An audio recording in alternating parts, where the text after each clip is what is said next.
everybody, and welcome back to yet another fun installment of the Cup Duet Reviews, brought to you by Cup of Hemlock Theatre. I am your formerly ginger, now bald, co-artistic producer, Mackenzie, and we are talking about a really fun show today, but joining me is a wonderful frequent guest panelist on the Cup, whether she's talking about teen rom-coms, or joining us on fun review panels where we're diving into a pro shot, or, she's now done several of these duet reviews with us. It is the wonderful Alicia, not related to Christopher Plummer. Hello. Hello. Hi. Hello, how are you? I am doing very well on this lovely June evening. Doing good. How are you? Wonderful. I'm doing great. I mean, you and I just really got back to our places from the show we were seeing. But before we Mhm. reveal what we were talking about, Alicia, what is in your cup today? So I grabbed a breezer, so its Ooh. own cup because I Ah. felt like it was on theme with what we're about to be talking about. Yes. So I have Yes. a lovely vodka soda. I love it. That's what I'll be drinking this evening. I love it. I love it. And I have some Diet Dr. Pepper in my silver tankard tonight. Loving So that. loving that.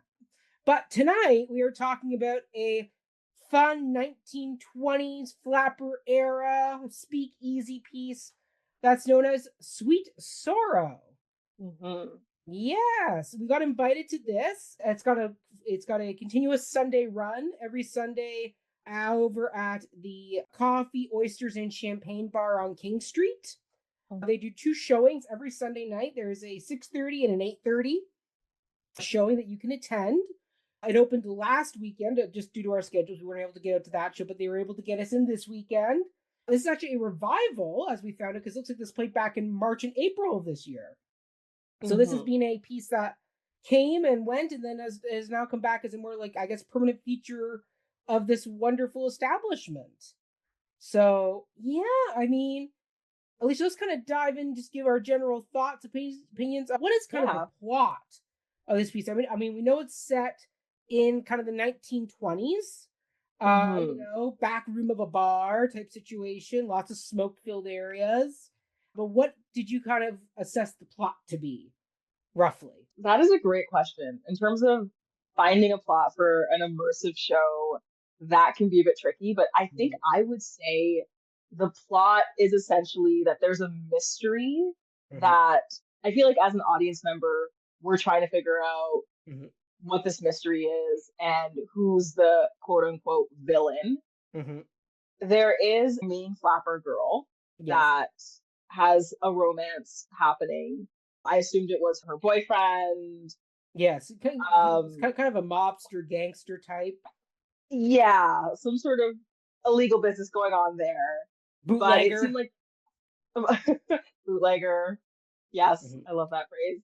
So in my mind, the plot is there's a mystery happening, and we are following these characters to figure out who. It's sort of a whodunit, essentially. Yes, there's four people. There's like the flapper hmm character. There's the gangster a bootlegger character, kind of the bride, the flapper bride, and then there's a hat maker, as well as briefly there shows up to be there also is a detective. So five As, characters. as a detective. Yes, yes, yeah, yeah, and yeah, it's kind of a murder mystery. I mean, the website itself's plot description goes: you're invited to a hmm silent immersive play that pulls you into the world of obsession, madness, love, and loss. This fragmented Romeo and Juliet story unfolds in a dreamlike fashion, inviting guests together to piece together a tragic tale through intimate encounters and haunting visuals. I'd say it lived up to that description. Oh, totally. I Yeah. agree. I agree. Not sure I got the whole Romeo and Juliet vibe. I got more like, horror movie Mm, stalker vibe from our hat maker. Didn't quite feel the Romeo and Juliet there, but yes. Yes. I agree. Same. But yeah, you recognized our flapper bride, because that's the only person we can kind of parse out from the cast, because unfortunately there's no cast or crew list that we can actually kind of shout out, unfortunately, by name. But who was our flapper bride? So we had Kiana Wu playing Mm-hmm. the Flapper Bride. Mm-hmm. I recognized her instantly, which was fun. Mm-hmm.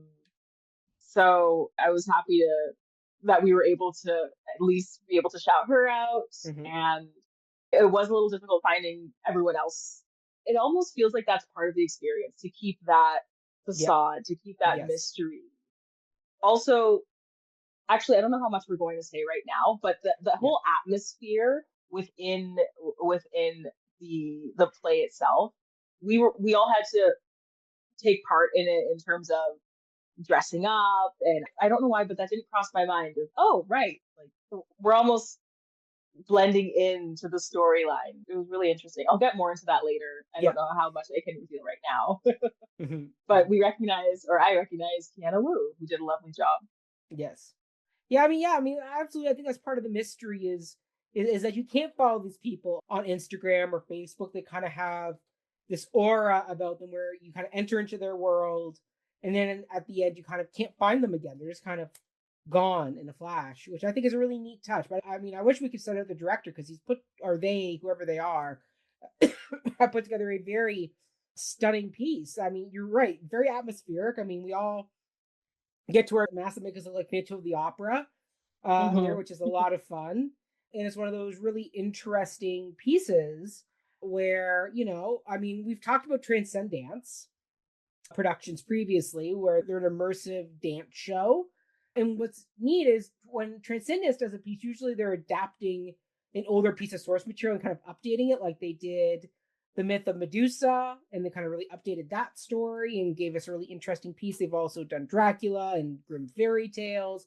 And this was more an original, this was an original piece. So it was kind of neat not knowing where the piece was going. Because kind of what's nice with Transcendence is that the dance is so clear. The way they dance is so beautiful, and it tells the full story with just movement that you can follow the story.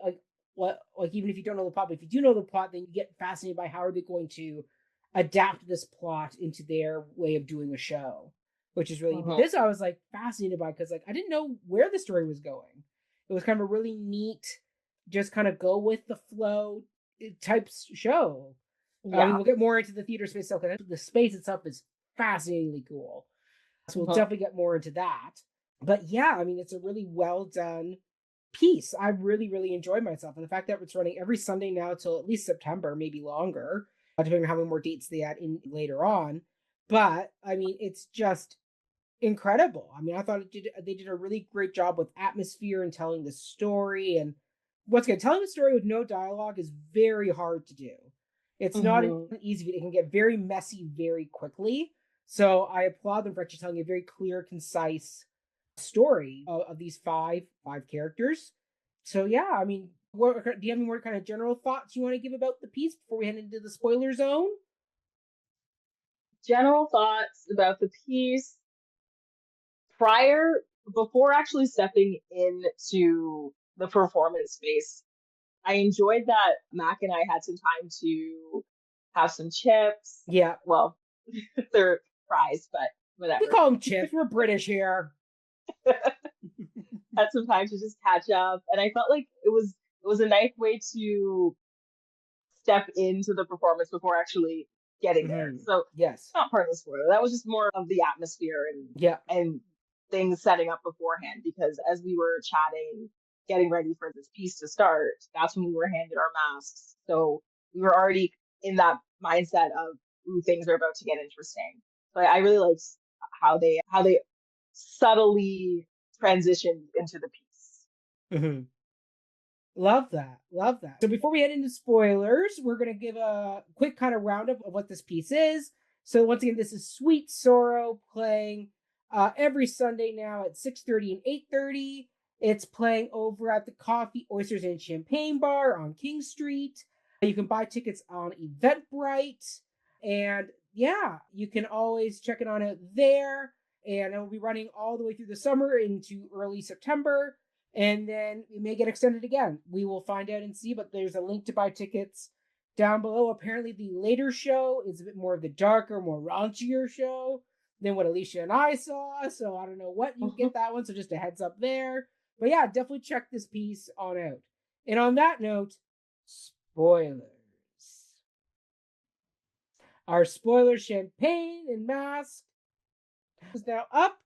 And the reason why we chose this spoiler champagne in particular is because once the piece starts to get brought into this kind of back champagne cellar room, and then they're talking, kind of giving you the lowdown, we're going to the 1920s, it's a wedding, there's stuff going on.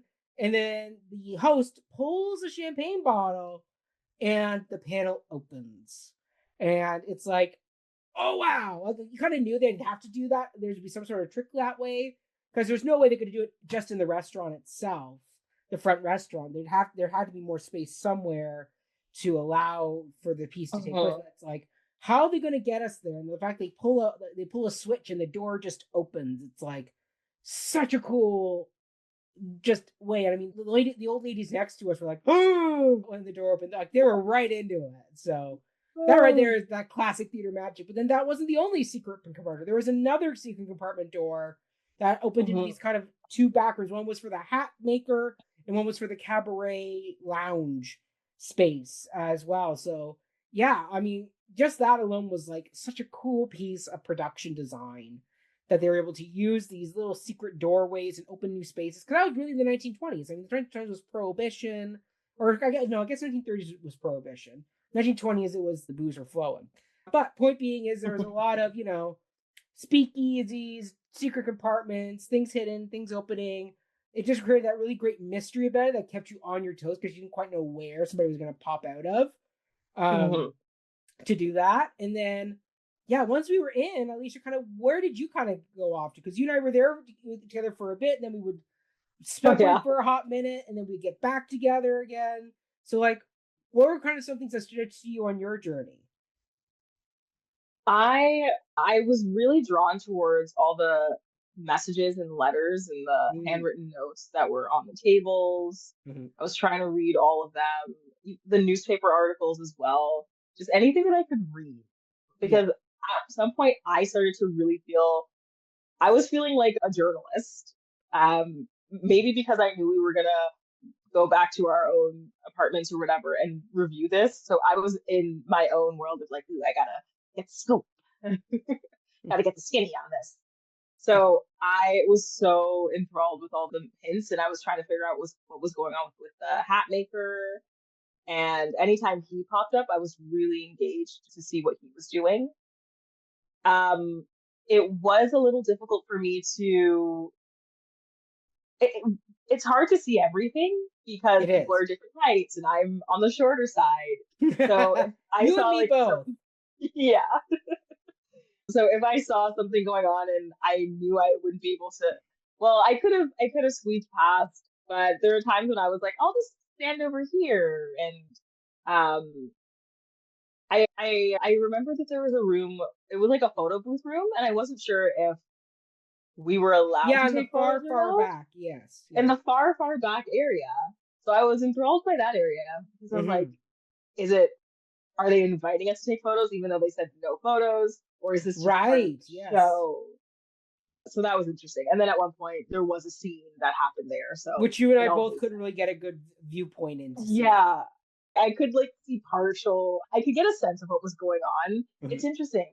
Mac, as you mentioned, there was no words. There was no verbal communication, but there was a lot of physical big movements and specific tiny movements. So I think that helped even when I couldn't see anything. I could like see someone on the ground all of a sudden. I'm like, oh, okay, something bad happened. Yeah. So I think the collective did a great job of using levels as well as I was so worried that I was going to miss something, but I think they did the way things are split up somehow worked. Like I'm pretty sure I missed probably maybe a scene or two. Right. But the scenes are also stretched out in a way where I could catch like the tail end. So I think that they did that in a smart way of timing things.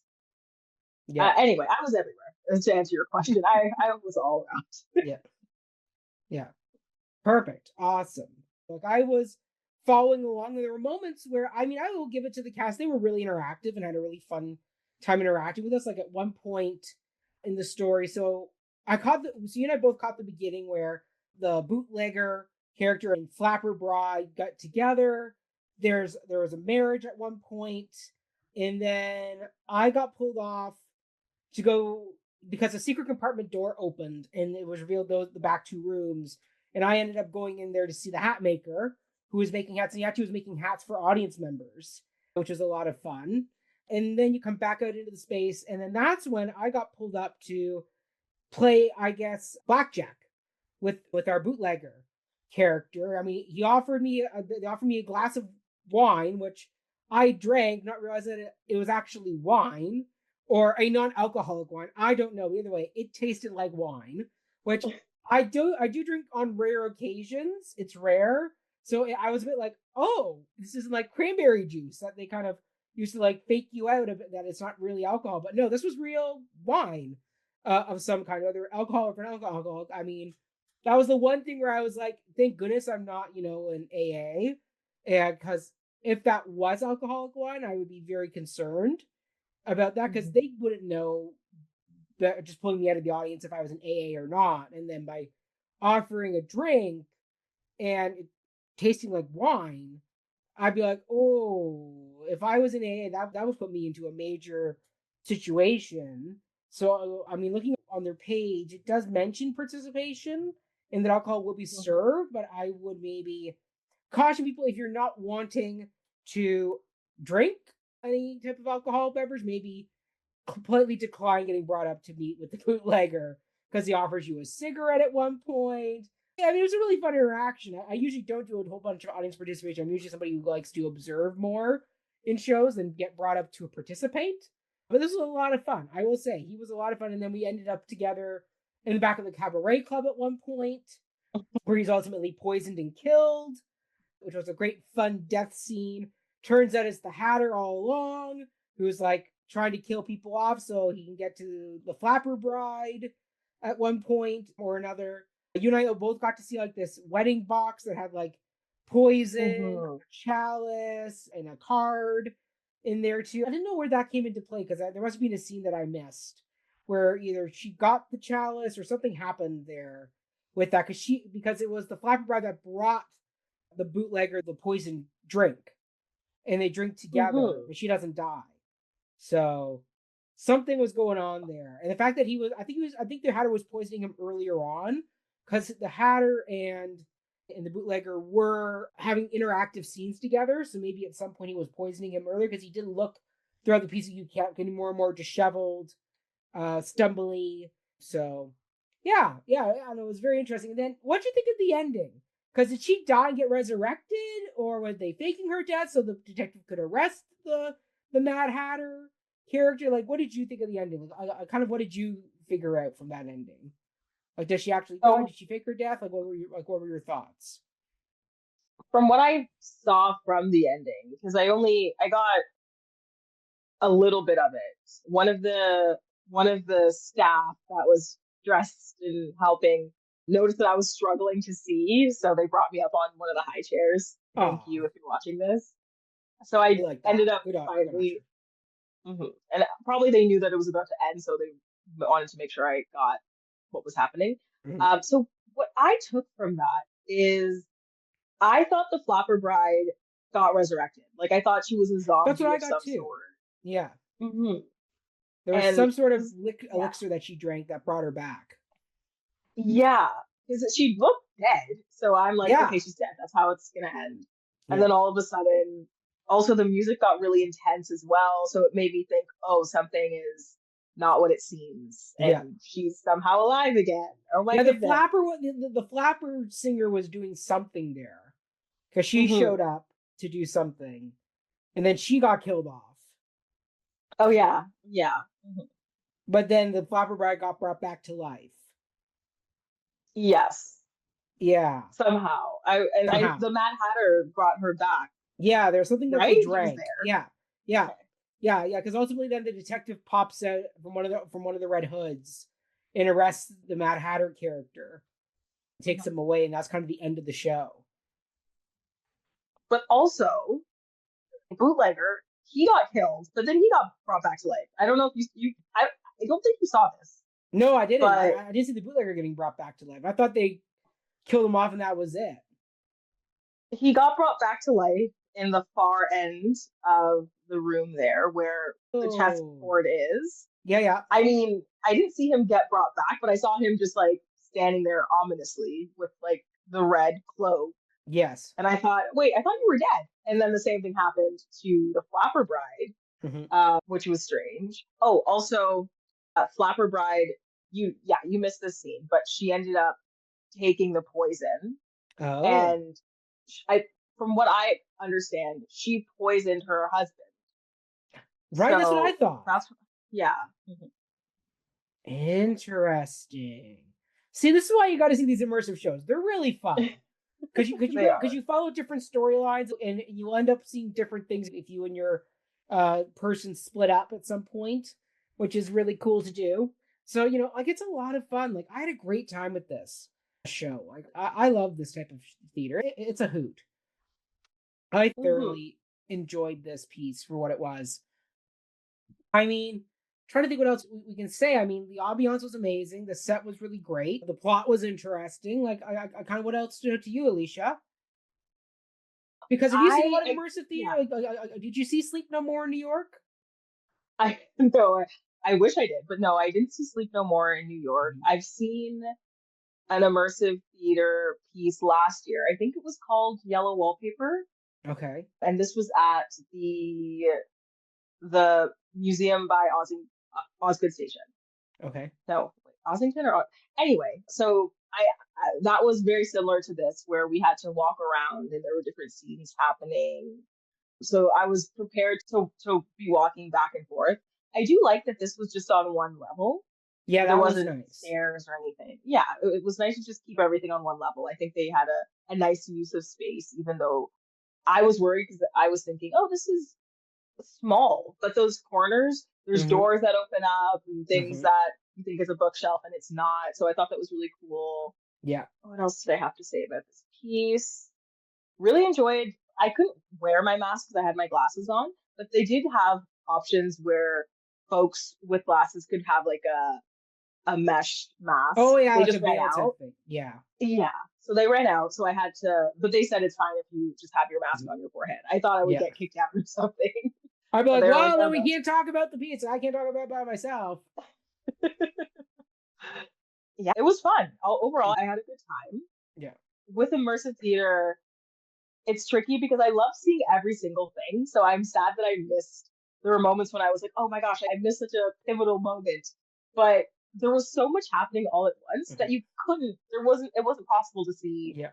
every scene because Hmm. this character is chatting it up with the detective while this other Hmm. character is doing a magic trick. So they, I think the way that this caters to everyone experiencing something was really great. Everyone, I saw, it was nice to see everybody just enjoying themselves. Oh, I want to talk about the bar. Yeah. And so I didn't know that you had to have a ticket for the bar. I just thought Okay. people were just getting handed free drinks. Oh. But I thought it was, I was also wondering how are people communicating with the bartender? And then there's a sign that has the drink name, and then it's you put it one finger up for that drink, two fingers up for this drink. Oh, that's So I thought that was, cool. yeah. So I just love that even the bartender was in this world Hmm. of this like silent film era Yeah. almost. Yeah. Mhm. I also I wish I was paying more attention during the rules. There's a moment right before we were brought into the performance where um the person bringing us in is explaining everything Yeah, we to kind of us. missed that because they didn't kind of clue people who were sitting out on the out on the outdoors to like come into the theater space so we can get so you can hear the speech. Right, yes, and all of a sudden we were starting and Yeah. Mac and I were like, oh, okay, let's scooch on in to figure out what's Yeah. going on. And Yeah. so I wish they made a bigger announcement to everyone sitting on, Hmm. we were on the patio, so we Yeah. were enjoying the sun. But overall, it was fun. Like I think this is the kind of show that's not just for theater people. Hmm. I felt like there was a lot of people that are just we're Date just here night. to and very good for a date night Yeah. option. It also, if folks are into escape rooms, I was getting a bit of an escape room Oh vibe. yeah. Mhm. like trying to figure out and solve this mystery, which I'm really into. So it was cool to actually see like unfamiliar faces because Mac and I were talking about, oh, who do we recognize? Who do we know? And I think it's actually kind of cool that I don't really know anybody in this Hmm. performance. Maybe I do, but people had specific costumes and some people were masked and it was really hard to tell who was who. So I kind of like this mystery Hmm. of this event happening, and I did really feel immersed in the experience Hmm. of being like I was in the 1920s. So I think Yeah. overall, I had a great time. I felt like it was an adventure. Yeah. I mean, our Hatter, the guy who played the Hatter, played that role really well, really creepily, where it's like, Hmm. I get the heebie jeebies from you, sir. And I'm sure you are a lovely human being outside the show, but as your character in a trench coat and top hat, and just the way you moved around the space with your cane, with had a skull on it, like you were given the perfect creepy heebie jeebie vibes. That was the perfect for that tone for that character. So bravo to that. But I agree with you. I think this is a great date night idea. I would say if you're looking for something new and different to do in Toronto, this is a theatrical experience, as you said, not just for the theater goer, but for general audiences who are just looking for a different kind of night out. I'm glad this is going to have an all summer run throughout the entire summer. That this restaurant is using its space in a very creative way to get people to come out, enjoy some oysters, enjoy some immersive theater. Like, what a great kind of way they pulled all this together. I love this. I thought this was great. So, yeah, wonderful. And I mean, on that lovely note, I mean, I don't have much more to add besides get on out, see this piece this summer, give it a try. Hmm. Come enjoy the air conditioned back room space of the, oyster, champagne, and coffee bar on King Street. Totally. Yeah. There's so much time to see this wonderful piece. Yes. It's a little different. So if you're someone who's not sold on theater for whatever reason, I'm surprised Mhm. you're watching this podcast or listening. Well, welcome How did if you you like are. this is definitely for folks who enjoy a bit of activity, of some sort of movement happening. You're not Mhm. stagnant. You're moving around. You're trying to figure out what's going on. They're Yeah. interacting with you. And I think that's all I have to say in terms of Perfect. this piece. I had a really great time. I had a lot of fun. Thanks for inviting me. Thank you. And on that note, we will leave the back room back into the world of the light. Our spoiler sheet will slowly but surely fade away. And Alicia, before we go though, we'll say everybody once again, this is Sweet Sorrow, an immersive theatrical experience running at the Coffee, Oysters, and Champagne Bar on King Street all throughout the summer till September. So you can check it on it there. There's showings every Sunday at 6:30 and 8:30. And Alicia, where can people find and follow you? You can find and follow me on Instagram. My Instagram is Alicia Plummer. Feel free to follow me on there. You can also find me on TikTok if you want. My TikTok is Hi Alicia by Alicia. Love that. And yeah, feel free to follow me. I'll follow you back. Yeah, follow Alicia there. She's in a kick of watching some old retro Disney movies, old retro disaster movies. So if you want to kind of get her opinions on those as she experiences them, then get on over and follow her. It's a lot of fun, let me tell you. Yeah, perfect. And you can follow me at Mackenzie Horner, all social media platforms. You can follow my other musical theater antics over on Before the Downbeat, a musical podcast where we're talking all about musicals. When this episode comes out, we will have just released our teaser trailer breakdown for the new trailer for Kiss of the Spider Woman, starring Jennifer Lopez and Diego Luna. So you'll want to check that on it, as well as our Wicked for Good trailer breakdown that we just did as well. So there you go. But until then, everybody, stay healthy, stay safe, and we will see you all in our next episode. Cheers. Cheers.